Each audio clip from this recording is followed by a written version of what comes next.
Hi, my name is Coldbeer and let's start with Lords of the Fallen, Game of the Year edition. About 5 years ago this was the first game I have played on my PlayStation 4, and also the first Souls-like title I have ever tried, so it holds a special place in my cold heart. Although keep in mind that Lords of the Fallen is a bit easier and more linear than Dark Souls games it apes, don't expect it to be Dark Souls, it's not. The combat is also slower, sometimes it feels like your character takes forever to make a swing. That's probably because your hero is an old man. Well, I wish I was half of that old man when I get old. Anyway, don't expect it to keep your attention for a long time, but killing a few bosses, or at least attempting to kill a few bosses, is a fun experience. You'll probably spend from around 2 to 20 hours playing it, and that is a great bargain. Also keep in mind that you will find all the links of these games in the video description.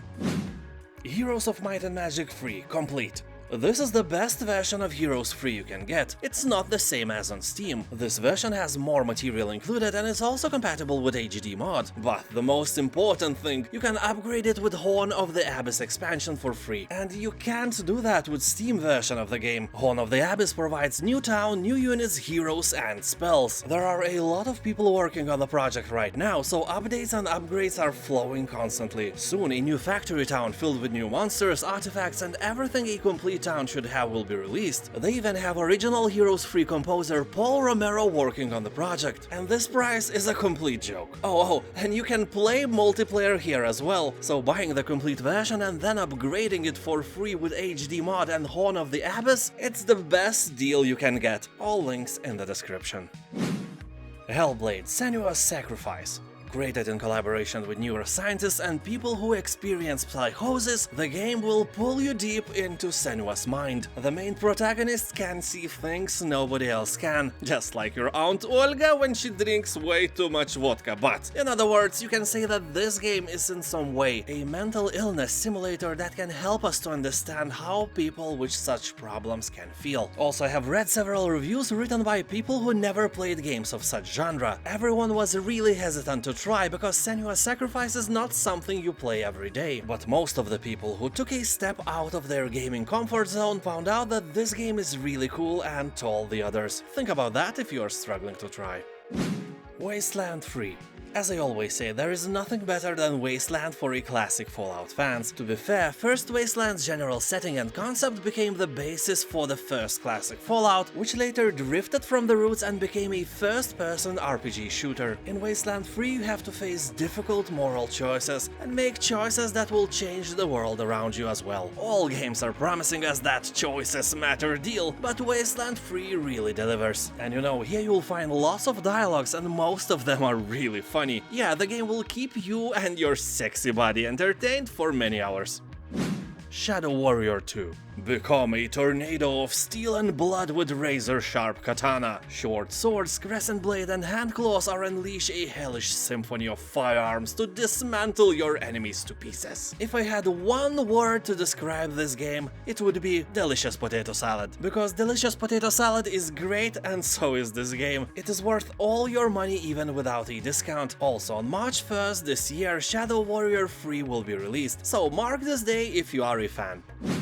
The Witcher 3 Wild Hunt Game of the Year edition. This deal must be really interesting for those who never played the game, never finished the game, or played only the base game of Witcher 3, because Game of the Year edition contains everything that was officially released over the years, including both DLCs, concept art, music tracks, and so on. By the way, Blood and Wine DLC is huge, a 20-hour tale with an enormous separate region, really worth your time and money. And for me, Witcher is more than a game. I read the book back in 1997 and was a huge fan of writer Andrzej Sapkowski. Once he came to Vilnius to some book fair and I went hunting for a photo with him and an autograph. I got an autograph and my wife took a photo of us together. There. This is Witcher's author Andrzej Sapkowski and this is me.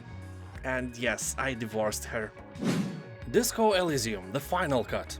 This discount is really the biggest one Disco Elysium ever had. This price was introduced on a recent Steam Winter Sale, and now it's on GOG as well. Which is awesome, because no matter how dumb you will act in the game, every decision you make here matters and changes the narrative around you. There won't be situations where you decide to answer differently and still get the same outcome no matter what you do. It's not Dying Light 2, where you are given a choice but later you have to play a scripted scenario anyway, because some dude in the development team decided so and wrote the script that won't budge. Nothing like that will await you in Disco Elysium, where you will play as alcoholic psycho detective with memory loss. Although be warned that this game consists mainly of talking, be sure it's for you.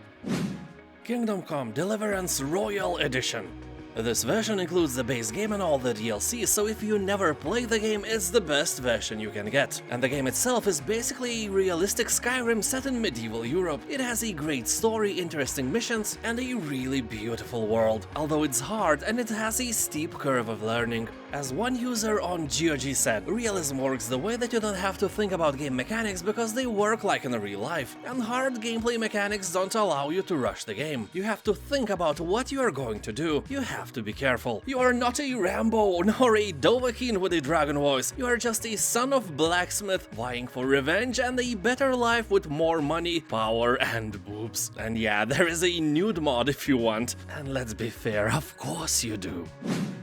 Icewind Dale Enhanced Edition. Made with the same Infinity engine as a classic Baldur's Gate, Icewind Dale is a more battle-oriented game. Here you'll find less side quests and less story, but you will enjoy an amazing atmosphere because the game is really detailed. It has very positive reviews on Steam and GOG, and even bad ones are somehow not legit. For example, there is one man complaining about multiplayer not working properly. Do any of you play Icewind Dale for multiplayer? Okay, maybe you do. In fact, I have read the comments stating that before. I'm not judging you or whatever. You may also like potato salad with pineapples, strawberries with mayonnaise, vodka with Coca-Cola, well-done steak, or even zirga galva, which is a traditional Latvian dish made of horsehead. Also, we Lithuanians call Latvians zirga galva when we are angry at them, which is not often. We love Latvians, so you may be weird, but I still love you as well. Please subscribe. Love me back.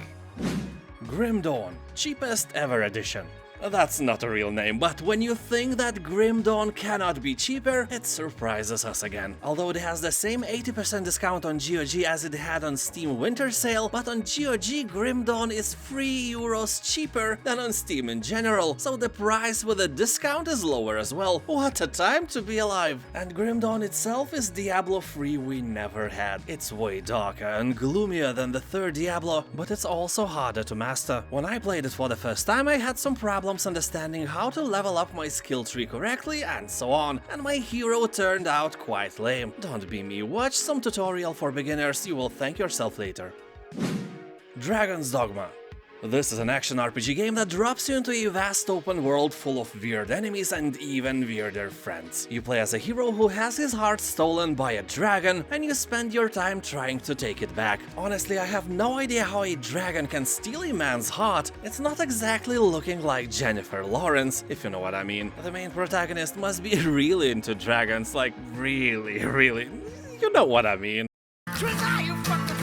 So, anyway, either you are some kind of freak who can live without a heart, or you have more than one because otherwise you would be dead. But don't be mad at the dragon. Maybe he saved someone who was in urgent need of a living heart. Oh no, don't get me wrong, I'm not talking about organ transplantation. I had a starving cannibal in my mind. You will find all the links to the games in the description below. And if you buy anything, anytime on GOG by following my links, you will also support my channel. I'm not sponsored by GOG, but I can be sponsored by you. All games there are DRM free, so it's a really gamer friendly shop. Thank you for watching, have a nice day, and I'll see you next time. Bye.